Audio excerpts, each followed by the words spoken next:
നീണ്ട 30,000 വർഷങ്ങളായി സൈബീരിയയിലെ മഞ്ഞിനിടയിൽ ഉറങ്ങിക്കിടന്ന ഒരു പുരാതന വൈറസിനെ ശാസ്ത്രജ്ഞർ ഇപ്പോൾ ജീവനോടെ ഉണർത്തിയിരിക്കുകയാണ്. മനുഷ്യരാശി ഇന്ന് വരെ കണ്ടിട്ടില്ലാത്ത ഈ സോംബി വൈറസ് വീണ്ടും പുറത്തു വന്നാൽ ലോകം വലിയൊരു ദുരന്തത്തിലേക്ക് പോകുമോ? വരൂ നമുക്ക് നോക്കാം. വെൽക്കം ടു സീക്കോ official show daily punch. French ശാസ്ത്രജ്ഞരുടെ ഒരു സംഘമാണ് റഷ്യയിലെ സൈബീരിയയിലുള്ള പെർമാഫ്രോസ്റ്റ് തുറന്ന് പരിശോധന നടത്തിയത്. പെർമാഫ്രോസ്റ്റ് എന്നാൽ ആയിരക്കണക്കിന് വർഷങ്ങളായി ഒരൊറ്റ നിമിഷം പോലും ഉരുകാതെ കട്ടിയായി കിടക്കുന്ന മണ്ണ് എന്നാണ്. അവിടെ ഭൂമിക്കടിയിൽ ഏകദേശം 100 അടി താഴ്ചയിൽ നിന്നാണ് ഇവർക്ക് ഈ വൈറസിനെ കിട്ടുന്നത്. ശാസ്ത്രലോകം ഇതിനിട്ട പേര് പൈത്തോവൈറസ് സൈബേറിക്കം എന്നാണ്. ഇത്രയും കാലം കഠിനമായ തണുപ്പിൽ ഓക്സിജനോ സൂര്യപ്രകാശമോ ഇല്ലാതെ മരവിച്ചു കിടന്ന ഈ വൈറസ് ലാബിലെ അന്തരീക്ഷത്തിൽ എത്തിയപ്പോൾ മിനിറ്റുകൾക്കുള്ളിൽ ആക്റ്റീവായി മാറി. നമ്മുടെ നാട്ടിലൊക്കെ പണ്ട് കാലത്ത് വിത്തുകൾ വർഷങ്ങൾക്ക് ശേഷം മണ്ണിലിടുമ്പോൾ മുളച്ചു വരുന്നത് പോലെ ഈ വൈറസ് 30,000 വർഷത്തെ ഉറക്കത്തിന് ശേഷമാണ് ഉണരുന്നത്.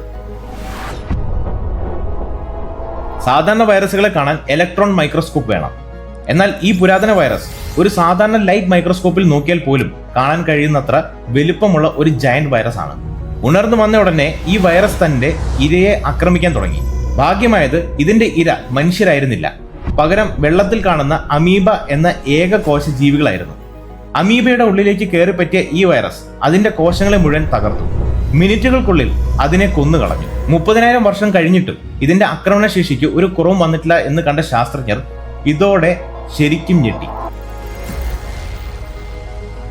ഇനി നമുക്ക് വരാൻ പോകുന്ന വമ്പൻ ട്വിസ്റ്റ് നോക്കാം. ഈ വൈറസിനെ ശാസ്ത്രജ്ഞർ മനഃപൂർവ്വം ഉണർത്തിയതാണ്. എന്നാൽ ഗ്ലോബൽ വാർമിംഗ് കാരണം ഭൂമിയിലെ ചൂട് കൂടുമ്പോൾ ഈ സൈബീരിയൻ മഞ്ഞുപാളികൾ തന്നെ ഉരുകാൻ തുടങ്ങിയിട്ടുണ്ട്. പണ്ട് കാലത്ത് ഭൂമിയിൽ ജീവിച്ചിരുന്ന മനുഷ്യരെ കൂട്ടത്തോടെ കൊന്നൊടുക്കാൻ ശേഷിയുള്ള മാരകമായ വസൂരി പോലുള്ള രോഗങ്ങളുടെ വൈറസുകൾ ഇതേ മഞ്ഞിനടിയിൽ മരവിച്ച് കിടക്കുന്നുണ്ടാകും എന്നാണ് ശാസ്ത്രജ്ഞർ ഭയപ്പെടുന്നത്. ഈ മഞ്ഞുരുകി ഈ വൈറസുകൾ വായുവിലോ വെള്ളത്തിലോ കലർന്നാൽ നമ്മുടെ ആധുനിക മെഡിക്കൽ സയൻസിന് പോലും ചികിത്സിക്കാൻ കഴിയാത്ത പുതിയ പാൻഡമിക്കുകൾ ഉണ്ടായേക്കാം.